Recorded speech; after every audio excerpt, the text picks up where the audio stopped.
Welcome to the deep dive. Today we're jumping straight into something really foundational for modern business, revenue operations, RevOps.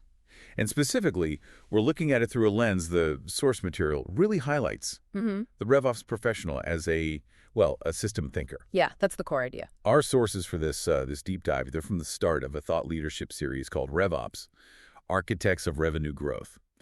We're pulling mainly from the first article, Rethinking Revenue, Why System Thinkers Will Shape the Future of Growth, but also grabbing some key points from Breaking the Mold. RevOps transcends traditional support roles. Fluid stuff in both. So our mission here is pretty clear. We want to understand why generating revenue isn't just about, optimizing separate teams anymore, why it's become a system-wide challenge, and crucially, how RevOps, especially when you have these system thinkers involved, is becoming this vital strategic function, building what these sources call a revenue engine. Right. And these articles, they pretty much immediately zero in on the big problem businesses are grappling with today, which is essentially the way those traditional siloed structures just aren't cutting it anymore. They can't handle the complexity. Okay, yeah, let's unpack that a little. The sources paint this picture, right, of the model most companies grew up with, optimizing functions separately. So, marketing, brilliant at getting leads, sales, experts at closing deals, CS focused on churn, finance on margins, everyone really good in their own box. Absolutely. And look, that functional excellence was important, but the critical breakdown point the sources identify wasn't inside those boxes. It was the connections, the handoffs between them. That's where everything started to get sticky. The handoffs, yeah. Yeah, Where marketing sends something to sales or sales needs info from CS. exactly. Or CS needs finance support. All those connection points became major friction zones. And that friction had real consequences, didn't it? The sources list them out pretty starkly. Leads just vanishing after marketing qualified them, customers getting completely different stories from different departments. Uh-huh. And valuable insights from, say, customer success, never making it back to product or marketing to actually improve things. Yeah, it sounds like a recipe for inefficiency, internal conflict, and ultimately a really fragmented experience for the customer. They just see one company, right? Uh-huh. They don't care about our internal org chart. Precisely. And this is, I think, a really crucial point. The sources hammer home. They're very clear. This isn't mainly a people problem. It's not that individuals aren't working hard. It's fundamentally a systems problem. The structure is the issue. A systems problem. Okay. And because it's systemic, you can't just, buy a new CRM or marketing tool and expect it to fix everything if the underlying processes are broken. What you actually need are people who can see the whole picture, the entire journey, from that first touch point all the way through to renewal and beyond. People who see it as one interconnected system. A system that needs active design and upkeep. Exactly. Intentional design and continuous improvement. Which brings us to why RevOps came about in the first place, so according to these sources. It started often just trying to bridge that sales and marketing divide, where the disconnects were maybe most obvious and painful for revenue. That's right. That was the initial spark. But then businesses quickly realized, hang on, these disconnects aren't just between sales and marketing. They saw them stretching into customer success, touching finance, even impacting how product decisions get made. So the scope just naturally had to grow. It did. RevOps started pulling in more and more pieces of that revenue puzzle, trying to connect the dots across the board. But this vision, the one these articles are pushing, it goes beyond just aligning teams better. They view RevOps as evolving into something much more ambitious, actually enabling a kind of self-improving revenue engine, like the whole go-to-market and post-sale machine working together dynamically. Yeah, think of it that way. But what's really interesting is their insistence that this doesn't just happen automatically if you buy the right tech stack.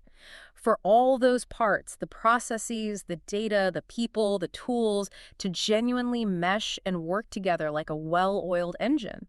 Well, someone needs to be consciously designing and maintaining that whole complex system. It needs an architect. Okay, and that architect, that system designer, that's the RevOps professional.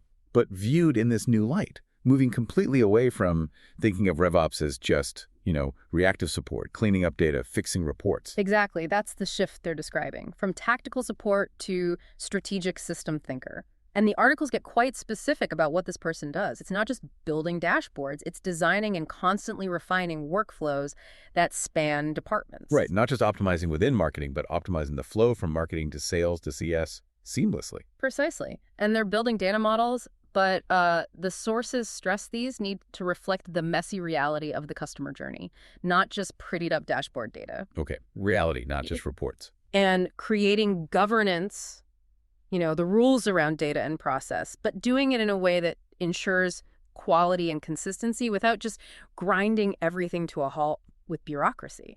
Finding that balance. That sounds tricky. Balancing quality and speed. It is. And they're also crucial facilitators. They have to bridge the gap between the tech teams building the systems and the business folks actually using them day to day. Translators almost. In a way, yeah. And they lead these big, complicated cross-functional projects, which requires, real technical precision, but also a lot of empathy, understanding different teams' goals and pain points. The articles use this really strong analogy for this role, don't they? They say these RevOps pros need to think like architects, Laying the blueprint, operate like engineers, building and tweaking the machine, and lead like strategists. guiding its future direction. Yeah, I thought that was a great way to put it. Architect, engineer, strategist, all rolled into one.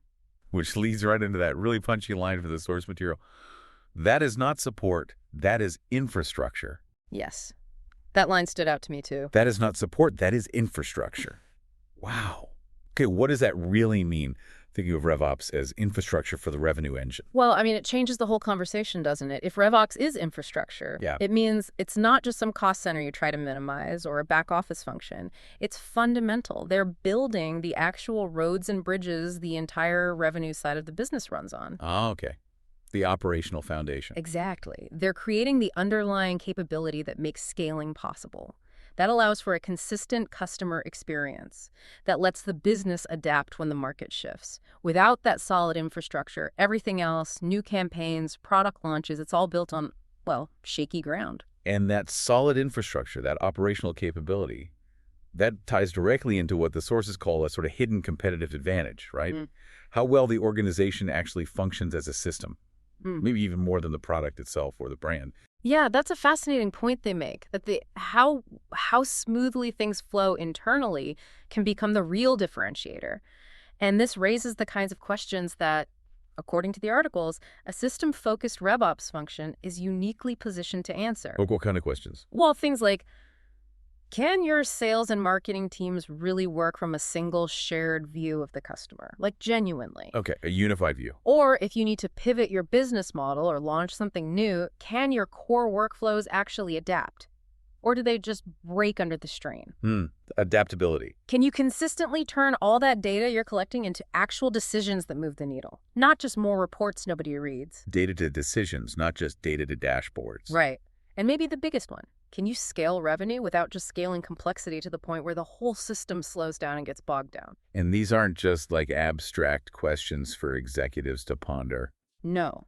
The sources argue that the ability to actually do these things, to build systems that enable these outcomes, that's what modern RevOps is about. That's what makes them indispensable if, and it's a big if, they're empowered to do it. Which seems to lead us right to the end point of these articles. Yeah. The idea of deliberately elevating RevOps. Exactly. They're pretty adamant that RevOps isn't just, a software package you install or a department you spin up quickly.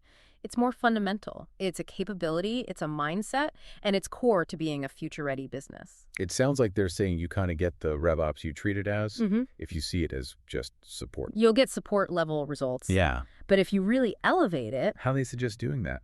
Well, according to the sources, elevating it starts with who you hire. You need people who are natural system thinkers, people who see the connections. Then you need to embed them in strategic conversations, not just bringing them in after the decisions are made to figure out the plumbing. Get them involved earlier. Much earlier. And give them the autonomy, the influence to actually design and shape those crucial cross-functional systems. In infrastructure. And the payoff for doing that, for elevating RevOps in that way. Right. It's not just like smoother handoffs or a bit more efficiency. No, the argument is much bigger. It's about building the core operational strength needed for growth that's not just fast, but also scalable. Growth that's resilient when things get tough. And growth that's genuinely built around delivering a cohesive, positive experience for the customer. It's about building the engine itself properly this time. So yeah, if you boil down the core message from these pieces, it's that RevOps is really shifting gears. It's moving from being a tactical fixer to a strategic imperative. It's the function that's best placed to handle the sheer complexity of generating revenue today. Adam, be focusing on the system by fixing those interdepartmental disconnects and by building the operational bedrock for sustainable connected growth. And it sounds like the next installment they mentioned is going to dive even deeper into the people doing this work, arguing that the RevOps professionals themselves, their skills and mindset are the real infrastructure, maybe even more than the tech. That definitely sounds like a compelling next step. Which leaves us, and you the listener, with a final thought to mull over from today's deep dive. How do you tend to view your own company, or even just your own team's place within it? Are you mostly seeing the separate departments, the silos, each doing its thing? Or are you starting to glimpse the larger, interconnected system, that web of processes, data, and people moving together? And if you are seeing this system, where do you notice the friction points? Or maybe, where are the unexpected pockets of smooth sailing? Thank you for joining us on this deep dive into the strategic evolution of RevOps and why system thinkers are so critical to its future.